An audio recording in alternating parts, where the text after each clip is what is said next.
Welcome to the Explainer. Let's just shatter a massive misconception right out of the gate, okay? AI voice is not just some quirky accessibility feature anymore, and it's definitely not just a fun party trick on your phone. Think about your daily workflow for a second. The biggest bottleneck between your brain and your computer isn't your software, it's the actual speed at which you can get your thoughts into the machine. Today, we're diving into how a massive recent overhaul to AI voice capabilities is fundamentally changing how we interact with our desktops, turning them into high-bandwidth coworkers. 5 times faster. That is the crucial metric here. Speaking allows you to input information up to 5 times faster than typing. Honestly, it doesn't matter if your fingers fly across a mechanical keyboard or how many wild shortcuts you've memorized. You are simply never going to out-type the speed of natural human speech. So, by switching to voice for complex brainstorming or delegating tasks, you're instantly widening the highway between your thoughts and your actual output by 500%. It's a total workflow game changer. You know, for years, we've been promised this whole seamlessly integrated digital assistant thing. But let's be real. Mostly, we've just been stuck with clunky dictation that gets every fourth word completely wrong, usually right when you're trying to send a super important email, right? But based on the source material, recent updates to platforms like ChatGPT mean we're finally crossing over. Having an omnipresent, screen-aware assistant is becoming an actual everyday reality. It's no longer just blindly converting your speech to text, it's understanding your voice entirely within the context of what you're actively doing on your computer. So, we really need to understand the fundamental difference between the old way and the new way. For the longest time, we just had standard voice input. You click a little microphone icon, you talk, and it types out your words. Simple. But this newly overhauled interactive voice, it's a completely different beast. It talks back to you dynamically, you can just interrupt it mid-sentence if it's going off track, and most importantly, it sees your active screen. It is literally the difference between using a clunky, one-way walkie-talkie and having a brilliant colleague sitting right next to you looking at the exact same monitor. All right, let's get into the desktop advantage and how this AI is basically looking over your shoulder. Sure, the recent mobile updates are neat, like pointing your phone camera at your room and having the AI describe it, but the real heavy lifting for your workflow lives on the desktop application. That's where the power is. Interactive voice is now embedded across all 3 levels of the ChatGPT desktop app. Whether you're in the base version for everyday queries, the work environment for advanced automation, or Codex for building apps, the voice assistant is just quietly hovering off to the side. You can drag it out of the way, sit in total silence, and the exact second you need it, you just start talking. It's always analyzing your workspace without you having to explain what you're looking at. Let's move on to micro case study 1, Slack to scheduled task. To really grasp how wild this is, picture this real-world workflow hack. Imagine you've got a Slack message open from a colleague, say Daniel, asking you to monitor a major AI release today. Normally, what do? You switch apps, set a reminder, or painstakingly build an automation. Now, with the voice assistant hovering, you literally just pull up Daniel's message and say out loud, "Hey, can you set a scheduled task for this?"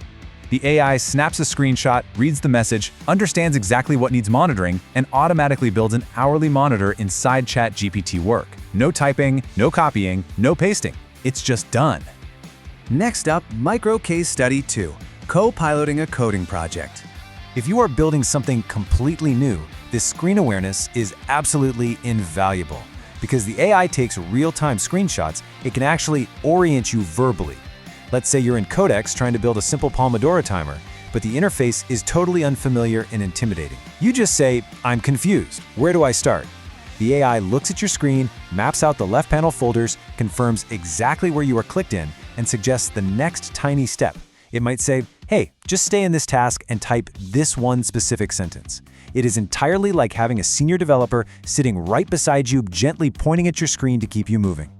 Moving right along to micro case study 3, the calendar connector. Let's talk about one of the most notoriously tedious parts of any professional's day, managing your schedule. By using ChatGPT plugins or connectors, you can just ask, "What does my day look like?" and it perfectly reads back your complex schedule. But here is the real kicker. You can follow up with, "Propose the best 30-minute sync window for the YouTube team tomorrow." The AI analyzes your commitments and verbally proposes the optimal time, like 11 a.m., specifically noting that it intelligently leaves you room before your important afternoon review. It's actually reasoning through your schedule on the fly, not just blindly throwing available times at you. Okay, time for a reality check. Current limitations. Before we get too lost in the hype, we definitely need to impartially look at the boundaries here. The tech is incredibly powerful, but understanding what disrupts the workflow is key. The biggest headache right now? Lackluster memory and context management. When you use a voice command, it unfortunately tends to spin up a brand new blank chat instead of smoothly integrating into your existing project folders. This means it can't natively read context files you've already attached. So if you want it to follow custom booking rules, you actually have to rely on your account's 5,000 character custom instructions to force it to remember your preferences. Oh, and a quick heads up, if you're using the live video feature on mobile, it currently forces a downgrade to the older, slower voice model. Let's look at the competition. Claude enters the chat. Obviously, ChatGPT isn't the only platform making massive moves. We also need to examine how Anthropic's Claude upgraded its own voice capabilities this week. Historically, Claude's dictation tool was practically a running joke, but they have massively upgraded it, making their standard voice input highly accurate across all their apps. However, their interactive voice is still actively playing catch-up. Why? Because right now, Claude's interactive voice only works in a regular basic chat. The literal second you switch over to their co-work or code environments for the real heavy lifting, that interactive voice option completely disappears. Let's bring it all home. Upgrade your own workflow. To wrap up this explainer, I want to share a brilliant hack from the source material for finding the absolute best AI use cases for your specific job right now. It's so simple. First, install the Anthropic Economic Index connector in Claude.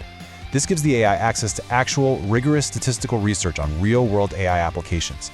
Next, feed it some basic context about your specific job and industry. Then prompt it with, what can AI do for me based on the economic index? Give me the top 10 by productivity. You aren't just blindly guessing what to automate anymore. You're getting a personalized, high-impact list of workflow upgrades tailored directly to you, and Claude will even write the exact prompts you need to run them. We've officially crossed the threshold from typing out simple queries to having full-blown conversations with a screen-aware digital coworker. The bandwidth has truly been unlocked. So, considering all of this, the only question left is, now that interactive voice is a high-bandwidth screen-aware reality, what will your Jarvis do for you today?